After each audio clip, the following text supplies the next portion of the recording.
రాష్ట్ర వ్యాప్తంగా సద్దుల బతుకమ్మ సంబరాలు జరుగుతున్నాయి. సాయంత్రం హైదరాబాద్ ట్యాంక్ బండ్పై సద్దుల బతుకమ్మకు ఏర్పాట్లు చేశారు అధికారులు. నెక్లెస్ రోడ్లో బతుకమ్మ నిమజ్జనం కోసం ఘాట్లను ఏర్పాటు చేశారు. వీటిని పూలతో అందంగా అలంకరించారు.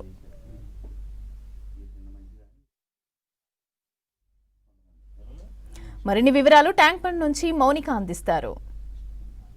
ప్రాంతాల్లో కావచ్చు, సిటీలో అనేక ప్రాంతాలలో నిన్నే సద్దుల బతుకమ్మను జరుపుకున్నారు. కానీ ప్రభుత్వం మాత్రం ఈరోజు అధికారికంగా సద్దుల బతుకమ్మను జరుపుతూ ఉంది. ఇందుకు ట్యాంక్ బండ్లోని బతుకమ్మ ఘాట్ వేదిక అయింది. ప్రజలు మనం బతుకమ్మ ఘాట్లోనే ఉన్నాం. ప్రతి సంవత్సరంలానే ఈ ఏడాది కూడా ఏర్పాట్లు అయితే జరుగుతున్నాయి. నిన్న ఆల్రెడీ కొంతమంది మహిళలు వచ్చి ఇక్కడ బతుకమ్మ ఆడి పాడి నిమజ్జనాలు ఇక్కడనే ఘాట్లో చేయడం జరిగింది. ఈరోజు కూడా మరికొంతమంది మహిళలు వచ్చి ఇక్కడ బతుకమ్మ ఆడబోతున్నారు. దీనికి తగ్గ ఏర్పాట్లు అన్నీ కూడా బతుకమ్మ ఘాట్లో జరుగుతున్నాయి. దాంతోపాటు ఈ ట్యాంక్ బండ్, నెక్లెస్ రోడ్ పరిసర ప్రాంతాల్లో ఉన్న అన్ని చౌరస్తాలో కావచ్చు, అన్ని సిగ్నల్ జంక్షన్ల వద్ద అయితే బతుకమ్మ ప్రత్యేకత తెలిపేలా అయితే స్క్రీన్స్ ఏర్పాటు చేయడం జరిగింది. దాంతోపాటు బతుకమ్మకి ఉపయోగించే ముఖ్యమైన పువ్వులు తంగేడి, దాంతోపాటు బంతి, చామంతి, ఉప్పి పువ్వు ఇట్లాంటివన్నీ పూలకు సంబంధించిన పోస్టర్స్ని కూడా ఈ ప్రధాన జంక్షన్స్లలో కావచ్చు, ఈ ట్రాఫిక్ ఏరియాల్లో అయితే పెట్టడం జరిగింది. దీంతో బతుకమ్మ గురించి తెలియని వాళ్ళు కూడా తెలుసుకుంటూ ఉంటారు. ప్రధానంగా అయితే చాలా వరకు అన్ని అంటే ఒక 10 ఫీట్స్ 12 ఫీట్స్ బతుకమ్మలు కూడా ఇక్కడ మనకు కనిపిస్తున్నాయి. ముఖ్యంగా ఈ ఏడాది ప్లాస్టిక్ బతుకమ్మల కంటే కూడా సహజ సిద్ధంగా దొరికే బతుకమ్మలే ఎక్కువగా మనకు కనిపిస్తున్నాయి. ముఖ్యంగా మహిళలందరూ కూడా మరికొద్ది సేపట్లో అంటే సుమారు 2 నుంచి 3 ఆ సమయంలో ఒక్కొక్కరుగా బతుకమ్మను తీసుకొని వస్తూ ఉంటారు. ఇక అప్పుడు స్టార్ట్ అయిన బతుకమ్మ వేడుకలు రాత్రి 1 గంటల వరకు కూడా అవుతూ ఉంటాయి. చాలా వరకు దూర ప్రాంతాల నుంచి వచ్చి కూడా ఈ బతుకమ్మ ఘాట్లోనే నిమజ్జనాలు చేస్తూ ఉంటారు. అందుతగ్గ లైటింగ్స్ కావచ్చు, మొబైల్ టాయిలెట్స్, దాంతోపాటు ఇక్కడికి వచ్చే వారికి మంచినీటి సౌకర్యం, ఫుడ్ ఇట్లాంటివన్నీ కూడా ఏర్పాటు చేయడం జరుగుతుంది. నిన్న కూడా చాలా మంది బతుకమ్మ ఘాట్లో బతుకమ్మలను నిమజ్జనం చేయడం జరిగింది. ఇక్కడ టోటల్గా 9 ఈ వేస్ ఉంటాయి, గేట్ వేస్. ఆ గేట్ వేస్లోనే బతుకమ్మలని నిమజ్జనం చేయాలి. ఒక పర్సన్ ఉంటారు, ఆ పర్సన్ అసిస్ట్ చేయడం జరుగుతుంది.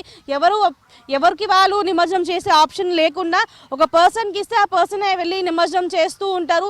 ప్రతి సంవత్సరం కూడా ఇదే జరుగుతూ ఉంటుంది. ఇక నిన్న ఏవైతే బతుకమ్మలు నిమజ్జనం చేసిరో ఆ నిమజ్జనానికి సంబంధించిన పువ్వులు కావచ్చు, దాంతోపాటు వేస్ట్ మెటీరియల్స్ అవన్నీ కూడా ఇప్పుడు క్లీనింగ్ చేస్తున్నారు. ఈ క్లీనింగ్ తర్వాత నుంచి కూడా స్పెషల్ స్క్రీనింగ్ కావచ్చు, LED లైట్స్, దాంతోపాటు ఈ విద్యుత్ దీపాలు ఇవన్నీ కూడా ఇక్కడ ఏర్పాటు చేసుకోవడం జరుగుతుంది. వచ్చేవాళ్ళు మహిళలు, చిన్నపిల్లలు, వృద్ధులు ఎక్కువగా ఉంటుంటారు కాబట్టి వారికి ఎలాంటి ఇబ్బందులు లేకుండా కూడా ఇక్కడ ఏర్పాట్లు చేయడం జరుగుతున్నాయి. ఎప్పటికప్పుడు కూడా ఇప్పుడు ట్రాఫిక్ పోలీసులు కావచ్చు, టూరిజం డిపార్ట్మెంటు, దాంతోపాటు GHMC అధికారులు, HMD అధికారులు వీళ్ళందరూ కూడా సమీక్షంలో ఎలాంటి ఇబ్బందులు లేకుండా కూడా ఇక్కడ ఏర్పాటు చేయడం జరుగుతుంది. మనం ఇప్పుడు చూసేది 4వ వే, ఇది గేట్ వే అంటారు దీన్ని.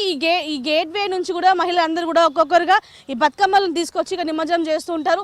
నిన్న చేసిన బతుకమ్మలని ఇప్పుడు క్లీనింగ్ చేయడం జరుగుతుంది. ఈ క్లీనింగ్ అనంతరం కూడా మళ్ళీ ఇక్కడ బ్లీచింగ్ పౌడర్ కానీ ఈ స్మెల్ బయటికి రాకుండా కొన్ని ప్రికాషన్స్ తీసుకున్న తర్వాత మళ్ళీ అన్నింటినీ కూడా క్లీన్ చేసి మళ్ళీ యథావిధిగా వచ్చే మహిళలకు ఎలాంటి ఇబ్బంది లేకుండా కూడా ఏర్పాటు చేయడం జరుగుతుంది. ముఖ్యంగా మహిళలందరూ కూడా చాలామంది భారీగా వస్తుంటారు కాబట్టి పోలీసులు బందోబస్తు కూడా అధికంగా ఉండే అవకాశాలు ఉంటున్నాయి. దాంతోపాటు ఈ ఏడాది భారీ ఎత్తుగా అయితే ప్రభుత్వము బతుకమ్మ వేడుకలను జరుపుకుంటూ నిర్వహిస్తూ ఉంటుంది కాబట్టి అందుకు తగ్గ అన్ని ఏర్పాట్లు కూడా చేయడం జరుగుతుంది. ప్రధాన చౌరస్తాల్లో LED స్క్రీన్స్, దాంతోపాటు సౌండ్ సిస్టమ్స్ ఏర్పాటు చేస్తున్నారు. మెడికల్ క్యాంప్స్ కూడా ఏర్పాటు చేస్తున్నారు. మొత్తానికి అయితే ట్యాంక్ బండ్, నెక్లెస్ రోడ్ పరిసర ప్రాంతాలు అన్నీ కూడా కన్నుల పండగగా కనిపిస్తున్నాయి. నిన్న ఇంటి వద్ద సెలబ్రేట్ చేసుకున్న మహిళలందరూ కూడా ఈరోజు బతుకమ్మ ఘాట్కి వచ్చి లేదా ట్యాంక్ బండ్ పరిసర ప్రాంతాల్లో ఏదైతే ఈ ఖైరతాబాద్ మెయిన్ జంక్షన్లో కావచ్చు, దాంతోపాటు అంబేద్కర్ విగ్రహం వద్ద ఉన్న జంక్షన్లో కూడా స్పెషల్గా ఏర్పాటు చేసి బతుకమ్మ ఆడేందుకు ఆయా ప్లేసెస్కి వచ్చి కూడా మహిళలు భారీ సంఖ్యలో వచ్చి కూడా ఇక్కడ బతుకమ్మ ఆడే అవకాశాలు కనిపిస్తుంది. సో మొత్తానికి అయితే ఎక్కువగా మహిళలు వస్తుంటారు కాబట్టి ఇటు ట్రాఫిక్ ఆంక్షలు కూడా స్టార్ట్ కాబోతున్నాయి. 2 గంటల నుంచి కూడా ట్రాఫిక్ ఆంక్షలు ఉండబోతున్నాయని కూడా పోలీసు అధికారులు తెలుపుతున్న పరిస్థితి. బస్సులు కావచ్చు, హెవీ వెహికల్స్ని అయితే ఈ రూట్లో అలో చేయరు. దాంతోపాటు ఏదైతే ఈ బతుకమ్మ ఘాట్ వద్ద ఉన్న ట్రాఫిక్ ఉందో అదంతా కూడా క్లియర్ చేసే ఏర్పాట్లు కూడా చేసిన పరిస్థితి కనిపిస్తుంది. కెమెరా పర్సన్ మహేష్తో మోనికా, 6 న్యూస్, హైదరాబాద్.